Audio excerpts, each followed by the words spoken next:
Hello everyone, मैं संतोष शर्मा आपको excellency IAS के प्लेटफॉर्म पर स्वागत करता हूं।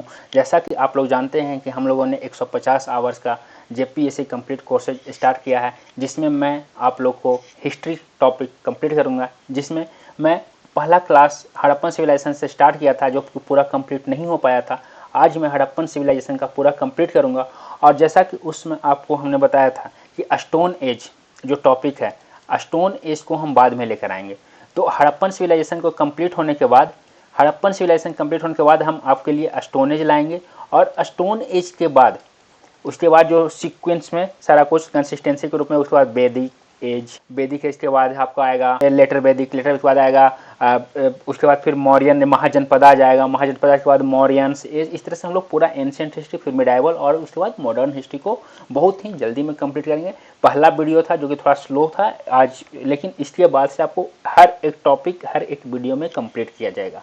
इसके बाद से जैसे कि स्टोन एज का रहेगा तो पूरा स्टोन एज आपको एक वीडियो में कंप्लीट हो जाएगा। उसके बाद जो आपका महाजनपद रहेगा, मौर्यन एज रहेगा, तो हर एक आपका एक एक घंटा में एक एक वीडियो आपको सारा कुछ आपको बेस्ट वे में, जो कि आपके प्री के लिए जेपीएससी प्री, सिर्फ इससे आपको जेपीएससी प्री ही नहीं, मैं आपको गारंटी, इससे आपको अगर आप यूपीएससी की तैयारी कर रहे हो या बीपीएससी की तैयारी कर रहे हो, जेएसएससी की तैयारी कर रहे हो, तो आपको ये सब में भी कंप्लीटली आपको हेल्प मिलेगा। आप इससे आपको क्या करना है, थोड़ा मेहनत हम कर रहे हैं, थोड़ा मेहनत आप करो, दोनों मिलकर करेंगे तो आपको सफलता जरूर मिलेगा।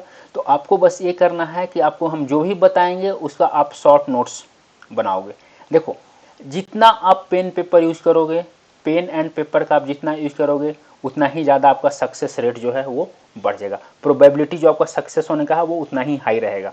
तो आपका काम है शॉर्ट नोट्स बनाना। हमें यहाँ पे जो भी बताएं, जो भी आपको उसका एक आप शॉर्ट नोट्स बनाओ और उसका फिर रिवीजन करो। मैं गारंटी देता हूँ कि अगर आप पूरे कोर्सेज को कर लोगे तो आपका प्री का एक भी क्वेश्चन नहीं छूटेगा। इवन प्री छोड़ो, आप मेंस में भी मैं आपको बता रहा हूँ कि इससे आप मेंस का भी आंसर राइटिंग करना सीख जाओगे। आपको मैं मेंस का भी आंसर राइटिंग करूँगा। तो चलिए हम लोग शुरू करते हैं। जैसा कि हमने पिछले क्लास में देखा था हड़प्पन सिविलाइजेशन का, हड़प्पन सिविलाइजेशन में क्या क्या चीज़ें मिली है, इसके मेन साइट्स जो हैं वो हमने देखा था। ये कहाँ से कहाँ तक हड़प्पन सिविलाइजेशन कहाँ से कहाँ तक फैला हुआ था। जैसे कि हमने देखा था कि नॉर्थ में मांडा जम्मू कश्मीर में है, तो साउथ में दैमाबाद महाराष्ट्र तक फैला हुआ था। अगर हम वेस्ट का बात करें तो सुतका गेंडोर पाकिस्तान से, आलमगीरपुर ईस्ट में, आलमगीरपुर यूपी। ये मेनली हड़प्पन सिविलाइजेशन का फैलाव था, यहाँ तक ये फैला हुआ था। ठीक है, तो इसके बाद जब हम लोग बात करेंगे तो इसके बाद हम लोग देखे थे मेन इसका क्या क्या साइट्स है, सारे मेन साइट्स हम लोगों ने देखा था। और उस मेन साइट के बाद हम लोगों ने देखा था यहाँ का फीचर्स, हड़प्पन सिविलाइजेशन का क्या फीचर्स हम लोग देख रहे थे।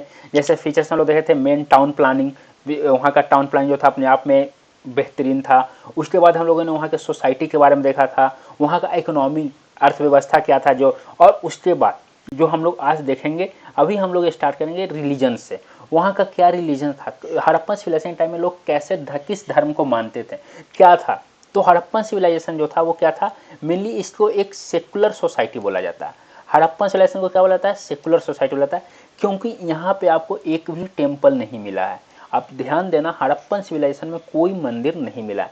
यहाँ एक सेक्रेड रिचुअल्स होता था जिसको क्या बोला जाता था, ग्रेट बाथ। अगर आपको याद होगा तो ग्रेट बाथ कहाँ मिला था, मोहनजोदड़ो में। और ग्रेट बाथ में आपको पता होगा कि एक सेपरेट चेंजिंग रूम भी होता था। तो ये क्या था, यहाँ पे रिचुअल, सेक्रेड रिचुअल्स होता था। लोग यहाँ पे पवित्र, जैसे अभी हम लोग कोई कोई मेन दिन होता है तो हम लोग ग्रुप में गंगा स्नान करने जाते हैं, नदी तालाब में नहाते हैं, तो वो क्या है, वो सेक्रेड रिचुअल्स है जो हम लोग ग्रुप में करते हैं। तो यहाँ भी सेम कंडीशन था, यहाँ भी ऐसा होता था। आइडोलेट्री प्रैक्टिस था, मूर्ति पूजा था। ध्यान रखना, मूर्ति पूजा था, मंदिर नहीं था। अगर कोई आपसे पूछे क्या हड़प्पन सिविलाइजेशन में मूर्ति पूजा था, तो जी बिल्कुल मूर्ति पूजा था, क्योंकि यहाँ पे मदर गॉडेस मिली है और भी गॉड से सब मिले हैं। तो मूर्ति पूजा था लेकिन मंदिर नहीं था।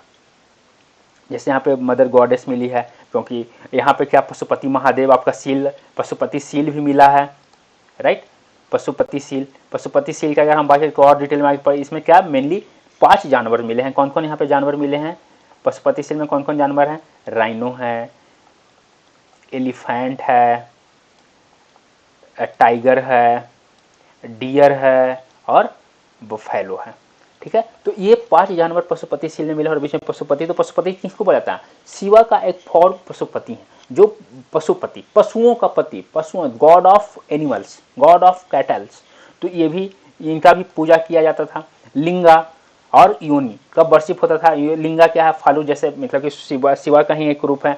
योनि क्या है? कल्ट ऑफ फर्टिलिटी, और को ये सब पूजा किया जाता था। पीपल ट्री का पूजा किया जाता था। हम्प्ड बुल, वो अभी आप जो बैल देखते हो जिसका एक ऊपर में बहुत सारा एक बड़ा सा निकला रहता है, वो हम्प्ड बुल का पूजा होता था। वर्ड में जैसे डोब हो गया, पिगन हो गया, ये सब का पूजा किया जाता था।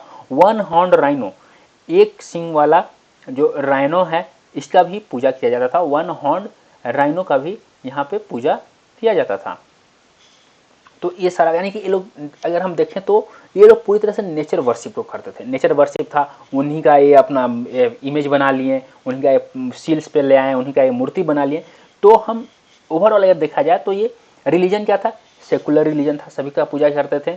और यहाँ पे कहीं पे कोई टेम्पल नहीं मिला है, कोई भी मंदिर नहीं मिला है, लेकिन ये लोग मूर्ति पूजा करते थे, मूर्ति का पूजा करते थे, मंदिर नहीं था। ठीक है, इस बात का ध्यान रखें।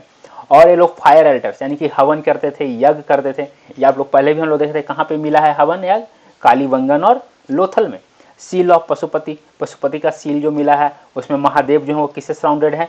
एलिफेंट, टाइगर, राइनो, बफेलो और डियर के साथ।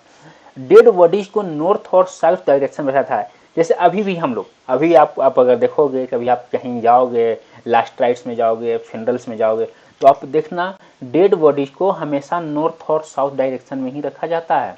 नॉर्थ साउथ डायरेक्शन में रखा था, तो ये उस समय से ही चलता आ रहा है। सोचो, हम लोग अपने कल्चर, हम अपने, इसी कारण इंडिया को क्या बोलता है? Civilisational state. India is a civilisational state. जब आप पॉलिटी में पढ़ोगे, हम पॉलिटी डिप में नहीं जाएंगे, जब आपको पॉलिटिक्स में सर जो हैं वो बताएंगे, या थोड़ा सा अगर आपको डिप में पढ़ाएंगे, तो स्टेट का जब डेफिनेशन बताएंगे, तो स्टेट बहुत तरह का होता है। नेशन स्टेट होता है, स्टेट है, तो इसी तरह सिविलाइजेशनल स्टेट है। तो इंडिया और चाइना को मेनली क्या बोला जाता है? इंडिया और चाइना को सिविलाइजेशनल स्टेट बोला जाता है, क्योंकि हम लोग सिविलाइजेशन को कैरी फॉरवर्ड करें। जैसे आप, अगर आप यूपीएससी की तैयारी कर रहे हो, तो यूपीएससी में क्वेश्चन भी पूछा था मेंस में कि हम अपने सिविलाइजेशन, अपने कल्चर ट्रेडिशन को कैरी फॉरवर्ड कर रहे हैं, जबकि मेसोपोटामिया और ग्रीक का जो कल्चर ट्रेडिशन था सिविलाइजेशन का, वो बिल्कुल खत्म हो चुका है। तो इसको आप कैसे जस्टिफाई करोगे? आप इस स्टेटमेंट को जस्टिफाई करो कि हम अपने कल्चर ट्रेडिशन को कैरी फॉरवर्ड कर रहे हैं, बट मेसोपोटामिया, ग्रीक, ये सब का जो सिविलाइजेशन था वो कब का खत्म हो चुका है, वहाँ पे अब ऐसा कुछ नहीं है। तो यही देखो, डेड बॉडीज को हम अभी भी नॉर्थ साउथ डायरेक्शन में रखते हैं। उस समय ऐसा नहीं, उस समय से ये चलता आ रहा है, अभी भी हम लोग करते हैं। और ये लोग क्या, ये लोग लाइफ आफ्टर डेथ को मानते थे। इस बात का आप ध्यान देना, लाइफ आफ्टर डेथ को ये मानते थे, और इसलिए उनके साथ जो डेड बॉडीज को दफनाते थे, तो उसके साथ वो फूड, पोट्री, ऑर्नामेंट्स, टूल्स, ये सारा कुछ रखते थे। मीन्स जो जरूरत की चीज़ें अभी हमें ज़रूरत पड़ रही है, वो सारी चीज़ें ये उस समय भी इन लोग को दिया जाता था। और अगर हम वरियल का बात करें तो 3 तरह का वरियल होता था इस समय जो दफनाने का तरीका था 3 तरह का था। एक था कंप्लीट वरियल, पूरी तरह से जाके उसको दफना दिए। दूसरा था क्या? फ्रैक्शनल वरियल।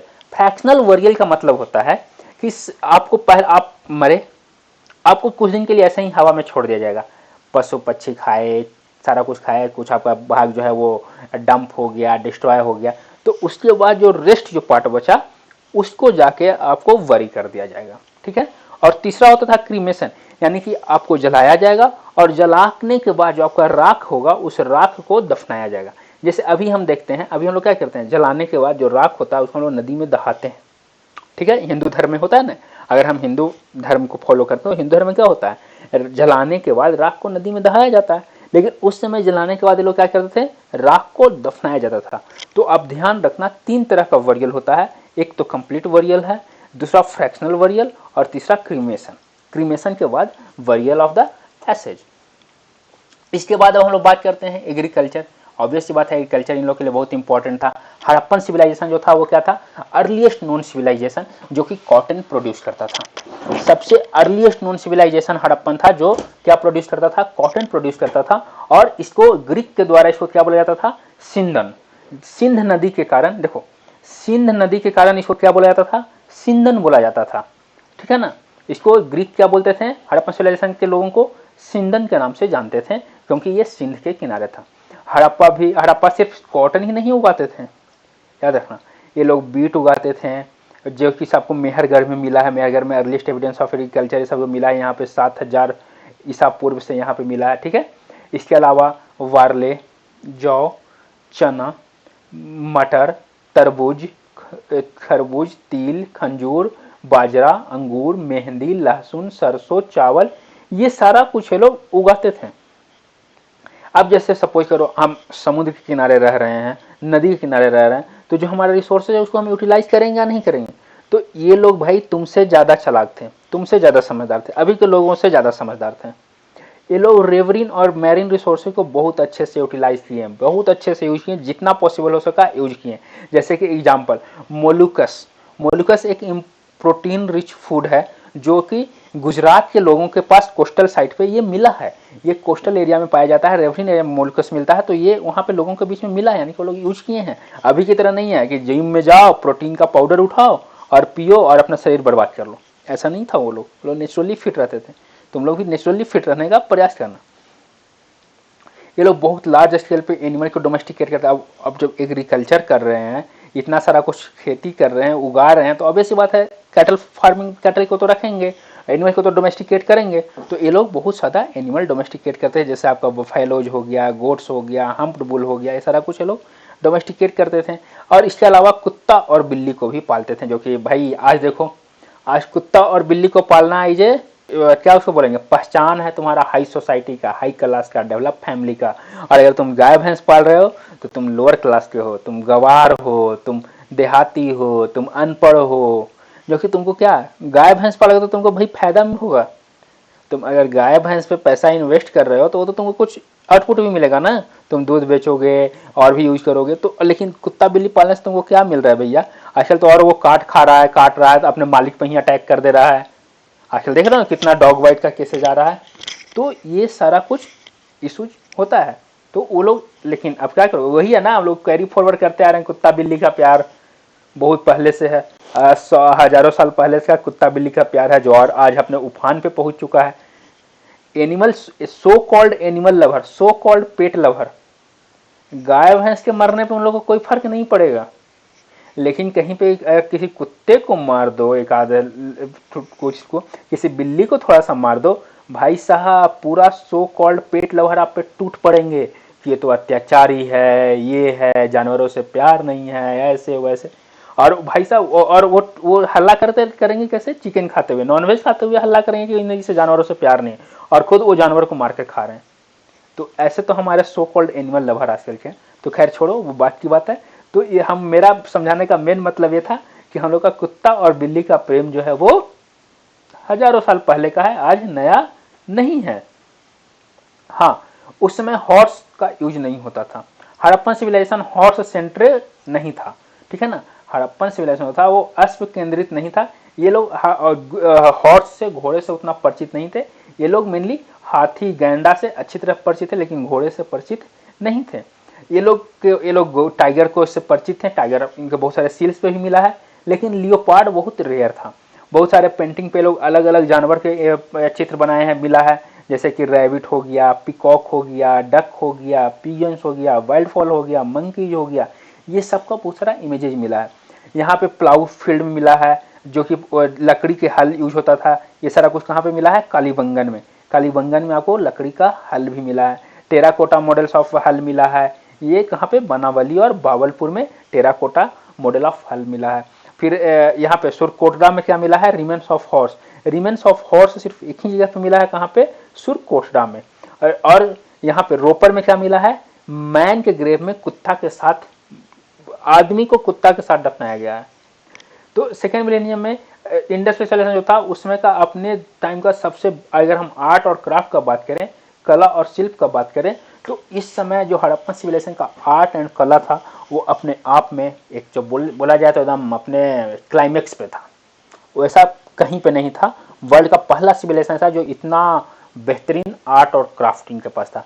ये लोग स्कल्पचर्स बनाते थे, सील्स बनाते थे, क्रेमिक्स बनाते थे, गोल्ड गोल्ड के ज्वेलरी बनाते थे, टेराकोटा फिगर्स बनाते थे, और भी बहुत सारा ये लोग आर्ट एंड आर्किटेक्चर में बहुत माहिर थे।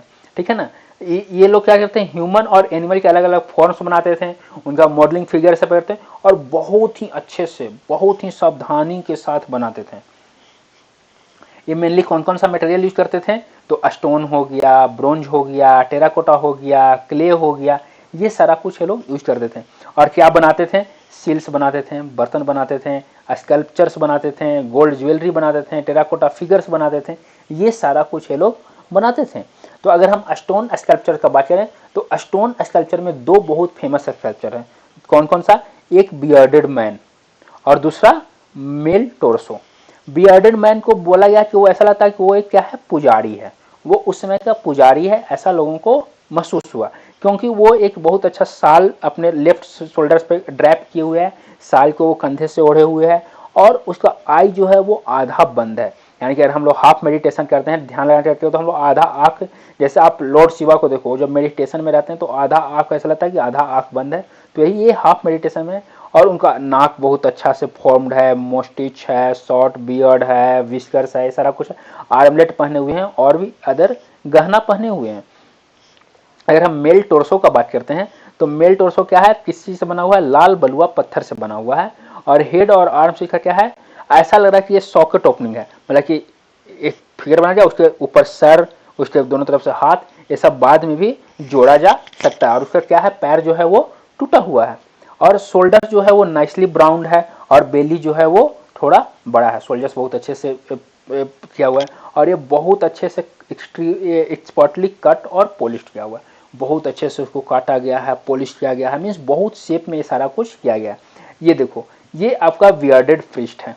बियर्ड देखो कितना, अभी जो तुम लोग दाढ़ी मूछ रखते हुए स्टाइल में, ये देखो भाई उस समय का स्टाइल, इसके सामने तुम लोग का स्टाइल कुछ नहीं है। कितना देख रहे हो कैसे शार्प शेविंग किया हुआ है एकदम स्टाइल में, सोच लो। ये देखो साल का स्टाइल, अभी अमीर लोग इस स्टाइल में साल ओढ़ते हैं, बड़े लोग, हाँ तो वही है। और ये साल पे स्टाइल देखो कितना अच्छा से सारा कुछ, मीन्स कहने का मतलब है ये देखो किस तरह से लोग कलाकृति करते थे, कितना, ये देखो कितना शार्प ऐसा बनाया, कितना कटिंग के साथ ये सारा कुछ बनाए हैं। और उस समय आज से कितने हजारों साल पहले इतना शार्प में ये लोग बनाते थे। ये देखो, ये आपका मेल टोर्सो है, मेल टोर्सो देखो कितना एकदम अच्छे से पॉलिश किया हुआ है, और ये यहाँ पे ऐसा है कि ये बाहर से जुड़ा हुआ है सॉकेट के रूप में, ये सारा कुछ है। तो ये दोनों स्टोन स्कल्पचर बहुत फेमस मिला है। उसके बाद अगर हम ब्रोंज कास्टिंग का बात करें, कांसा का कला का बात करें, तो ब्रोंज कास्टिंग वहाँ पे भी बहुत फेमस था, और ये इसका मेन साइट था, इसलिए इसको ब्रोंज सिविलाइजेशन भी बोलते हैं। ब्रोंज कास्टिंग जो था उसका मेथड क्या था, लोस्ट वैक्स टेक्निक मेथड। इस समय कौन सा मेथड यूज होता था, लोस्ट वैक्स टेक्निक मेथड। अब देखो लोस्ट वैक्स टेक्निक मेथड है क्या, आपको हम इस सिंपल भाषा में समझा दे रहे हैं, ये तो स्टेटमेंट है, ये आप स्टेटमेंट पढ़ भी लोगे, लेकिन हम आपको सिंपल भाषा में समझा दे रहे हैं, आप कभी नहीं भूलोगे।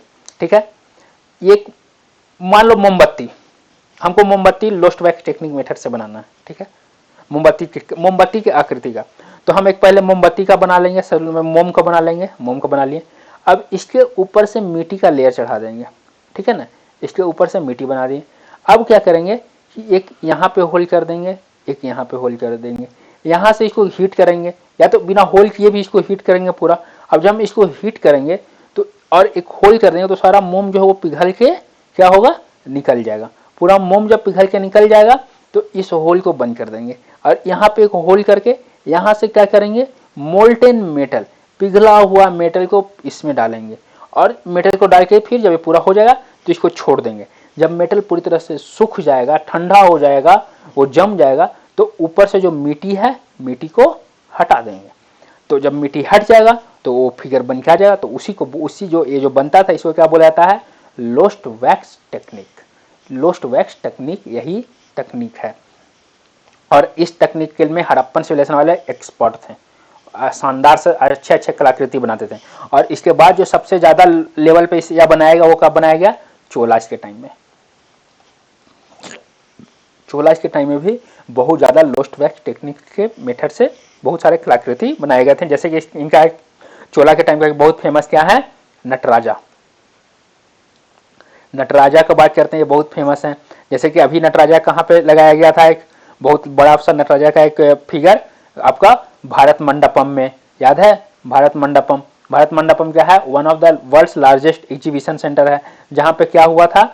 G20 का सम्मेलन हुआ था, याद है G20 का सम्मेलन हुआ था, राइट। अभी हाल ही में 2-3 दिन पहले का अगर आप करंट अफेयर्स का बात करो तो 2-3 दिन पहले भारत मंडपम में कौन सा कॉन्फ्रेंस हुआ है? Indian mobile Congress. Indian mobile Congress का एक कौन सा एडिशन था? 7th एडिशन था। तो देखो आपको करंट अफेयर ध्यान रखना। जैसे देखो अभी हमको एक छोटा सा बात है, हम इससे कैसे करंट अफेयर्स आपको थोड़ा सा आपको कुछ करंट अफेयर्स का भी बता दिए। तो इस तरह से आपको सारा कुछ ध्यान में रखना होगा कि हम कैसे अपने दिमाग लगाकर इसी के थ्रू हम अपने करंट अफेयर्स भी एक रिवीजन कर लेंगे। अब देखो लोस्ट बैक टेक्निक मेथड आया, इससे हम थोड़ा सा करंट अफेयर्स भी देख लें। यहाँ पे इंडियन मोबाइल कांग्रेस हुआ, इंडियन मोबाइल कांग्रेस का कौन सा एडिशन था? 7th एडिशन था। कौन इनॉग्रेट कौन किए? पीएम मोदी इनॉग्रेट किए। तो ये सारा कुछ इस तरह से हम लोग करते रहते हैं आपस में। इस तरह से आप ऐसे रिलेट करके पढ़ोगे ना, स्टाइल देखो एंशिएंट का इससे कोई रिलेशन नहीं है, बट ऐसे हम कोरिलेट कर दिए तो आपको याद ज़्यादा जल्दी हो जाएगा, आप याद बहुत अच्छे से कर लोगे, राइट। तो आप इस तरह से ऐसे इसको कर सकते हो, आपको याद करने का तरीका जो है वो कर सकते हो। तो अगर ब्रोंज कास्टिंग का बात करें तो इसमें भी 2 फेमस है। ब्रोंज कास्टिंग में 2 फेमस है, एक कौन सा है? डांसिंग गर्ल, और एक आपका बुल फ्रॉम मोहनजोदड़ो। दोनों मोहनजोदड़ो से ही मिले हैं, डांसिंग गर्ल भी और बुल भी। ये जो है डांसिंग गर्ल जो है वो 4 इंच की ब्रोंज फिगर है। ये दुनिया की सबसे स्मॉलेस्ट स्कल्पचर है, smallest sculpture of the world, सिर्फ 4 इंच का है। ये क्या है? लॉन्ग हेयर है जो कि एकदम अच्छे से बांधा हुआ है। लेफ्ट आर्म जो है वो बैंगल से कवर्ड है। सेल नेकलेस है नेक के राउंड राउंड में। उसके बाद राइट हैंड जो है वो हिप पे है, और लेफ्ट हैंड जो ट्रेडिशनल डांसिंग जेस्चर में है, जिसको कि त्रिभंग पोस्चर बोला गया। ये कौन से पोस्चर में है? त्रिभंग पोस्चर में। लार्ज आइज है, फ्लैट नोज है। ये कहाँ से? मोहनजोदड़ो से मिले। वो मोहनजोदड़ो से और क्या मिला है? Bronze statue of bull. Bull जो है वो बहुत बड़ा है और ये बहुत गुस्से में, ऐसा लग रहा है कोई इसके सामने लाल कपड़ा लेकर खड़ा है और ये बुल उसको गुस्से में देख रहा है कि हम तुम पे टूट पड़ेंगे, ठीक है ना। ये राइट विथ हिज हेड जो है वो खड़ा है, वो खड़ा है, और ये राइट में उसका हेड जो है राइट की तरफ खड़ा है। और ये क्या है? इसके गले पे रस्सी लपेटा हुआ है। इसके गले पे क्या लपेटा हुआ है? रस्सी लपटा हुआ है, ठीक है। ये देखो ये आपके डांसिंग गर्ल है, देखो कितनी स्टाइल में चूड़ी ये सब पहनी हुई है, ये ज्वेलरी पहनी हुई है, ये इस पोस्चर में है। और ये फिगर जो है वो क्या है? ये न्यूड फिगर है, ठीक है, कोई कपड़ा इसके ऊपर नहीं है और ये फिगर बनाया हुआ। ये आपका बुल का जो मिला है ये है। अगर हम टेराकोटा का बात करें तो टेराकोटा इमेज भी यहाँ पे बहुत ज़्यादा बनाया गया, लेकिन उस लेवल पे नहीं बनाया गया जिस लेवल पे स्टोन स्टैचूज है। स्टोन स्टैचू इतना टेराकोटा का फिगर नहीं बनाया गया। और टेराकोटा इमेज जो था वो मेनली किसका मिला है? मदर गॉडेस का। मदर गॉडेस का मेजर इमेज मिला है टेराकोटा का। मेल फिगर्स में मिला है, लेकिन टेराकोटा का ज़्यादा क्या मिला है? Female figures.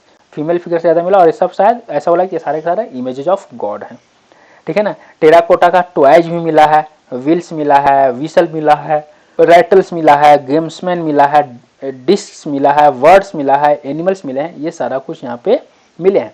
मदर गॉडेस का बात करें तो ये क्रूड स्टैंडिंग फिगर है, कच्ची खड़ी मूर्ति है। और मदर गॉडेस जो है वो क्या है? ऑर्नामेंटल एलिमेंट है। इनका फैन शेप्ड हेडपीस है, कप प्रोटेक्शन और दोनों साइड में कप जैसा फैलाव है। इनका जो पैलेट आँख है, और क्या है? चोच वाले थुथुन जो है वो आदिम जमाने का लग रहा है, मतलब कि बहुत पुराना आदिम जमाने का टाइप का ये लग रहा है। ये एक्चुअली में कहाँ से इंस्पायर्ड थे ये लोग? ये मेसोपोटामिया और इजिप्ट से इंस्पायर्ड ऐसा फिगर लग रहा है। उधर के गॉड ऐसा होता था ना, वैसा फिगर है। Tiny hole indicates the mouth. Tiny hole यही देखो, यही आपका मदर गॉडेस है। ये जो होल जो है टीनी होल, ये माउथ को इंडिकेट कर रहा है। देखो ये लग रहा है ना आदिम जमाने का, प्रिमिटिव टाइप का। ये देखो ऊपर कैसा ही है, याद है ग्रीको का तुम लोग मूवी देखते हो, इजिप्ट ये सब मेसोपोटामिया सब का, तो ऐसा ही सब किए हुए रहता है। तो वही इंस्पायर थे उस समय का, तो ऐसा बनाए थे। अब अगर हम सील्स का बात करें, मुहर का बात करें, तो ये सील जो होता था मेनली किसका बना होता था? अस्टिएटाइट का। हजारों सील्स मिला है, जिसमें ज़्यादा किसी का अस्टिएटाइट का है। एक समुद्र में मिलने वाला पत्थर, एक सॉफ्ट स्टोन होता है, इसी से बना होता था। इसके अलावा agate, chart, copper, fence, terracotta, ये सब का भी ये बना होता था। इसमें बहुत सारे एनिमल को दिखाया जाता था, जैसे यूनिकॉर्न बुल हुआ, राइनो हुआ, टाइगर हुआ, एलिफेंट हुआ, आपका वाइसन हुआ, बकरी हुआ, भैंस हुआ, ये सब जानवर को दिखाया जाता था। इनका ऐसा बोला था कि सील्स का मेनली यूज क्या होता था, किस लिए होता था? वेल्थ क्रिएट करने के लिए, पैसे के रूप में भी देखा जाता था। और यहाँ पे क्या होता है? ये एक साइड कैरी करता था क्या? पर्सन ऑफ देयर ऑनर, माली के व्यक्तित्व के रूप में ताजिब भी ले रहा था और उनका ये आधुनिक पहचान पत्र की तरह था। उन पे उनके बारे में, अपने बारे में सब कुछ लिख देते थे, तो ये पहचान पत्र के तरह भी काम करता था। हड़प्पन सील जो था मेनली 2x2 स्क्वायर इंच के साइज में होता था और प्रत्येक सील पे एक पिक्टोग्राफिक स्क्रिप्ट होता था। हर सील पे एक अलग अलग फिगर होता था जिसे आज तक कोई नहीं पढ़ पाया है। हर सील पे एक फिगर होता है जो आज तक कोई नहीं, तभी तो बोला हड़प्पन सिविलाइजेशन का जो स्क्रिप्ट है वो आज तक अनडिसिफर्ड है, आज तक कोई भी नहीं पढ़ पाया। कुछ फेमस एग्जांपल ये इवन कि गोल्ड और हाथी के दांत का भी बना हुआ सील्स यहाँ पे अवेलेबल है। Pashupati seal, unicorn seal. अगर हम देखो, ये आपका पशुपति सील है, देख रहे हो, जानवर, एलिफेंट, टाइगर, राइनो, बोफेलो, यहाँ पे डियर है और ये आपके पशुपति हैं। ये देखो अलग अलग फिगर मेंशन है, इसको आज तक कोई नहीं पढ़ पाया। यहाँ पे देखो एक अलग तरह का यूनिकॉर्न सील, ये यूनिकॉर्न है। आप ध्यान दोगे तो देखो ये वाला फिगर और ये वाला फिगर दोनों लगभग सेम है, यानी कि ये दोनों स्टेटमेंट यहाँ पे जो लिखा हुआ है सेम ही चीज़ यहाँ पे लिखा हुआ है। बाकी सब देखो लगभग सब अलग है, क्योंकि आप पढ़े हो ना, क्या पढ़े हो। ये वाला देखो, ये वाला फिगर ऐसा लग रहा है कि इसके अपोजिट है। आप कितने सिम्बॉल्स थे, 64 सिम्बॉल्स। आपको ध्यान होगा तो हड़प्पन सिविलाइजेशन का जो स्क्रिप्ट है उसमें कितने सिम्बॉल हैं, 64, 64 सिम्बॉल हैं अलग अलग तरह के। तो ये सारा कुछ यहाँ पे है। अगर हम पोट्री का बात करें तो बहुत सारा पोट्री यहाँ पे मिला है और पेंटेड पोट्री मिला है, प्लेन ज़्यादा मिला है। प्लेन पोट्री में किसका होता था, रेड क्ले का होता था और इसमें ज़्यादा रेड और ग्रे स्लिप भी हो सकता है। ब्लैक पेंटेड पोट्री मिला है जिसमें बहुत अच्छा का कोटिंग मिला है, रेड स्लिप का पेंटिंग किया हुआ, और भी बहुत सारा छिद्र वाला परफोरेटेड पोट्री मिला, मतलब कि बर्तन में छिद्र किया हुआ ऐसा स्टाइल का भी बर्तन बहुत सारा मिला है। और अलग अलग साइज के यहाँ पे बर्तन आपको मिले हैं। देखो ये सारा देखो कि कैसे, ये जो है आपका क्या है, रेड ब्लैक वेयर, रेड का बैकग्राउंड और उस पर ब्लैक का डिजाइन किया हुआ, देख रहे हो। ये देखो छिद्र वाला पोट्री मिला, देख रहे हो, यहाँ पे भी हल्का हल्का होल ये सब का, ये सारा कुछ। और देखो कितने अलग अलग डिजाइनिंग का सारा कुछ बना हुआ यहाँ पे मिला है। अब अगर हम आगे बात करते हैं मोती, आभूषण और प्रसाधन सामग्री, तो भाई साहब गहना और मेकअप ये भी हड़प्पन सिविलाइजेशन से चलता रहा, बहुत पहले से चलता रहा, तो इस पे भी आपका कोई कंट्रोल नहीं है। Harappan man and women adorn themselves with a wide range of jewellery made from a wide range of material. ये लोग गहने के बहुत शौकीन थे, चाहे वो मेल हो या फीमेल हो, मैन हो या वुमेन हो, ये सब बहुत गहने पहनते थे। और वो किससे बना होता था, precious metal, jewels, bone, baked clay, ये सब का बना होता था। Man and women white necklace पहनते थे, फिलेट्स पहनते थे, आर्मलेट्स पहनते थे, फिंगर रिंग्स पहनते थे, ये सब कुछ पहनते थे जो कि एकदम अच्छा रहता। वे लोग बहुत सजते धजते थे, ठीक है ना। नेकलेस पहनते थे जो कि गोल्ड और सेमी प्रीशियस स्टोन का बना होता था। कॉपर का ब्रासलेट पहनते थे, बीड्स पहनते थे, मोती ये सब पहनते थे। गोल्ड का ईयररिंग पहनते थे और सर पे भी एक डेकोरेशन की तरह ये लोग मतलब ये लोग बहुत सज धज के रहते थे, जो कि आपको मेनली मोहनजोदड़ो एंड लोथल में मिला है। हड़प्पा में एक जगह है, नाम है फरमोना। फरमोना में क्या मिला है, सिमेट्री मिला है, और उस सिमेट्री में क्या देखा मिला है, डिजिट जो है बड़ी किसके साथ किया गया है, ज्वेलरी के साथ। जो डेड बॉडी है उसके साथ ज्वेलरी को भी रखा गया है, ठीक है ना। चनहुद्रो और लोथल में आपको वेल डेवलप बीड फैक्ट्री मिला है, बहुत अच्छा बीड फैक्ट्री मिला है, ये भी आप देख रहे हैं। और क्या है, some beads were produced by cementing 2 और मोर स्टोन टुगेदर। एक या दो स्टोन को आपस में मिलाकर, एक स्टोन ये है और एक स्टोन और है, ये दोनों को आपस में ऐसे मिलाकर ऐसे ऐसे ऐसे कर करके भी अच्छा सा गहना ऐसा बनाया हुआ मिला है। एनिमल फिगर बना हुआ है गहना पे, जैसे बंदर का मिला है, स्क्वेरल का मिला है, ये सभी पिनहेड्स और बीड्स से सब पे मिला है, बना हुआ। बंदर का फिगर बना हुआ है, स्क्वेरल जो गिलहरी है, ये सब का फिगर वहाँ पे बना हुआ है। कॉटन एंड ऊल स्पिनिंग यहाँ पे बहुत होता था, और जो रिच और पुअर सारा सब लोग स्पिनिंग जो है वो बुनाई करते थे, कॉटन का बुनाई करते थे। मैन और वुमेन डिफरेंट आउटफिट्स पहनते थे, जो कि मेनली धोती और साल की तरह लगता था। आप देखे हो बियर्डेड प्रीस्ट जो है वो साल पहन कैसे ओढ़े हुए है। साल बेंट बिलो राइट आर्म के बिलो जाता था और लेफ्ट को कवर कर, जैसे आप देखे हो, ठीक है। ये लोग बहुत फैशन कॉन्शियस थे, बहुत ज्यादा फैशनेबल थे ये लोग का अलग अलग हेयर स्टाइल था। आप वियर्ड ये सब दाढ़ी तो देखे ही हो, बियर्डेड प्रीस्ट का कितना एकदम सपाट दाढ़ी रखे हुए है वो। सिनावार वाज यूज्ड एज कॉस्मेटिक्स, याद रखना, ये लोग देखो कॉस्मेटिक्स भी यूज करते थे। They we are familiar with face paint, भाई फेस पेंट आज नया नहीं है, ये फेस पेंट का जो चक्र जो है ना, चक्रव्यूह, वो बहुत पहले से चलता आ रहा है। पेंटिंग करके फेस पे कैसे बना लेना। लिपस्टिक बहुत पहले चलता आ रहा है। आईलाइनर, तुम आईलाइनर का नाम भी नहीं सुने होगे। अरे आईलाइनर ये भी बहुत पहले से चलता आ रहा है। ये सब अभी का नहीं है, ये हजारों साल पहले का है। ऐसा मत सुना कि आजकल के लोग बहुत फैशनेबल हैं और आज ये सब नया नया चीज यूज हो रहा है। नहीं भाई, ये सब हजारों साल पहले यूज होता था। इसलिए इस दुविधा में मत रहो कि हम आज के ज़माने में बहुत फैशनेबल हैं, बहुत डेवलप हैं वगैरह वगैरह। बिल्कुल नहीं, तुमसे ज़्यादा ये लोग डेवलप्ड हैं। एक बार हिस्ट्री पढ़ लो, तुम कहाँ हो, कितना फैशनेबल हो, सब पता चल जाएगा।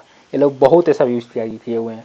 ठीक है, तो ये देखो, देख रहे हो कितना अच्छा गहना है, सब कैसे बना हुआ है, कितना शानदार तरीके से सब बनाया हुआ है। ये यहाँ पे गहना मिला, ये देखो ये सारा कुछ मिला है।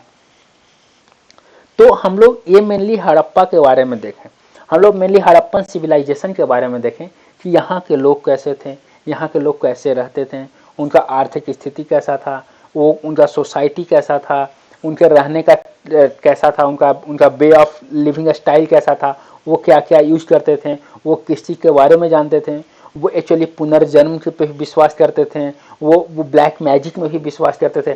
तभी तो वो लोग ये क्या तावीज बांधते थे। तो ये सारा कुछ हम लोग ये सारा कुछ देखें। जब सब कुछ देख लिए तो फिर ये जो सिविलाइजेशन है वो मेनली 3400 से जो स्टार्ट हुआ और ये लगभग आपका 1300 तक चला, यानी और जो मैच्योर था वो 2600 से 1900 के बीच में चला। तो फिर ये सोसाइटी जो है, ये सिविलाइजेशन जो है वो डिक्लाइन कैसे कर गया, ख़त्म कैसे हो गया। तो इसके पीछे, ख़त्म होने के पीछे अलग अलग हिस्टोरियन का, अलग अलग इतिहासकार का अलग अलग मत है। बहुत सारे हिस्टोरियन अलग अलग मत दिए हैं कि कैसे हड़प्पन सिविलाइजेशन समाप्त हुआ। तो देखिए, जैसे आप जब आंसर राइटिंग करोगे तो आप कम से कम 5 हिस्टोरियन का मत देना आंसर राइटिंग करते समय। जैसे व्हीलर और गॉर्डन के अनुसार आर्यन इन्वेजन, जो हम लोग आगे टॉपिक पढ़ेंगे वैदिक सिविलाइजेशन, तो उसमें जो आर्यन आए थे, तो व्हीलर और गॉर्डन के अनुसार जो आर्यन आए थे ये हड़प्पन सिविलाइजेशन को खत्म कर दिए। इन लोग के कारण हड़प्पन सिविलाइजेशन क्या हुआ, खत्म हो गया। अगर हम फेयरचाइल्ड का बात करें तो फेयरचाइल्ड के अनुसार इकोलॉजिकल डिस्टर्बेंसेज के कारण इकोलॉजिकल डिस्टर्बेंसेज हुआ, कहीं पे सूखा, कहीं पे बाढ़, कहीं पे कुछ, इस कारण से ये सिविलाइजेशन खत्म हो गया। अगर हम डेल्स, एमएस बत्सा और स्टी लैम्बरिंग का बात करें तो ये भी एक तरह से इकोलॉजिकल डिस्टर्बेंस ही बोलेंगे। Change in river course, river courses में चेंजेज हुआ, नदी का बहने का कहीं और बह गया और उस कारण से पूरा बाढ़ आ गया, कहीं पे सुखाड़ हो गया और लोग मर गए। लो रेनफॉल, ऑब्वियस बात है, लो रेनफॉल हुआ, स्टेन के अनुसार लो रेनफॉल, बारिश नहीं हुआ, सुखाड़ पड़ा, अकाल पड़ा और ये लोग धीरे धीरे खत्म हो गए। देखो, एक बोल रहा है लो रेनफॉल, एक बोल रहे हैं फ्लड, अलग अलग। फिर एक बोल रहे हैं डीपी अग्रवाल एंड क्या बोल रहे हैं, drying of Ghaggar and increasing aridity, यही वाला आपका लो रेनफॉल। लो रेनफॉल होगा तो नदी सूखने लगेगा, एरिडिटी बढ़ जाएगा तो लोग खत्म होने। रेक्स एंड डेल्स का बात करें तो अर्थक्वेक, इसको आप इकोलॉजिकल डिस्टर्बेंस भी बोल सकते हो। अर्थक्वेक हुआ कि AR कैनेडी के अनुसार नेचुरल कैलेमिटीज, नेचुरल कैलेमिटीज में अर्थक्वेक भी हो सकता है, फ्लड भी हो सकता है, रेनफॉल भी हो सकता है। तो इस तरह से हम लोग हड़प्पन सिविलाइजेशन को देख लिए। हम आशा करते हैं कि आपको पूरी तरह से हड़प्पन सिविलाइजेशन समझ में आ गया होगा और ये आपके लिए बहुत फायदेमंद रहेगा। अगर आपको अच्छा लगा, अगर आपको फायदेमंद नजर आ रहा है तो आप अपने दोस्त लोग को भी बताइए, उनको भी बोलिए हाँ ये कोर्सेज को खरीदे, जो कि आप बहुत ही नॉमिनल प्राइसेज में आपको एक कोर्सेज बहुत ही वेल प्लान्ड वे में दिया जा रहा है। तो आप पढ़ो, अच्छे से पढ़ो, कोई भी डाउट हो आप पूछो, आपको जब भी कोई दिक्कत हो आप पूछो। और आज हम यहीं पे एंड करते हैं, मिलते हैं अगले क्लास में। Okay, thanks.